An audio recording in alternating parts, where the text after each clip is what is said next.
Well, we often talk about how one thing over here can affect something over here, and that's absolutely the case that we have happening in the, say, lean hog market today.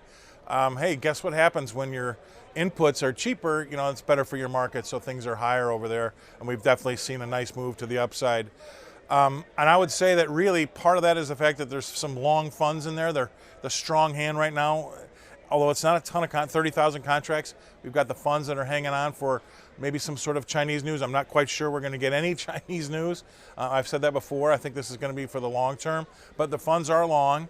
We've come off precipitously. That's a big word for me, but it's the right word. And we've seen that market kind of really take it on the chin. So to have those funds hang in there and we get a little bit of daylight because of these products that trade around us, i.e. corn and beans and all the other grains out there that have made these inputs a little cheaper, have got us kind of on the run to the upside. So that's going to help that chart look a little bit healthier because, again, if you take a look at that chart, we've been seriously hurt.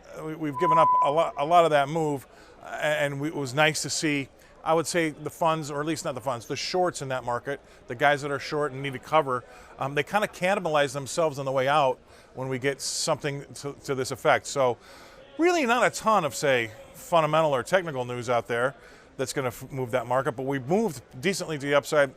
Inputs are a little bit cheaper, and we've got some shorts that are on the run. So the strong hand being the long, that's going to kind of build us a picture about what the market's doing today. Now, if you're a young trader, I say this all the time, a good way to get a picture of a market is every day write the open down and write the close down, or maybe the high and the low and the close, something like that. But you do something every day where you can start to build like a three-dimensional picture so you get a feeling for what the market's been doing, right? So again, we've got this market kind of squeezing itself to the upside, and you can see where we've been. It just gives you a feeling that, hey, maybe, just maybe, we're starting to kind of carve out a short-term low at least here, and we'll see if we can make this into a broader term. But that's going to be the real question.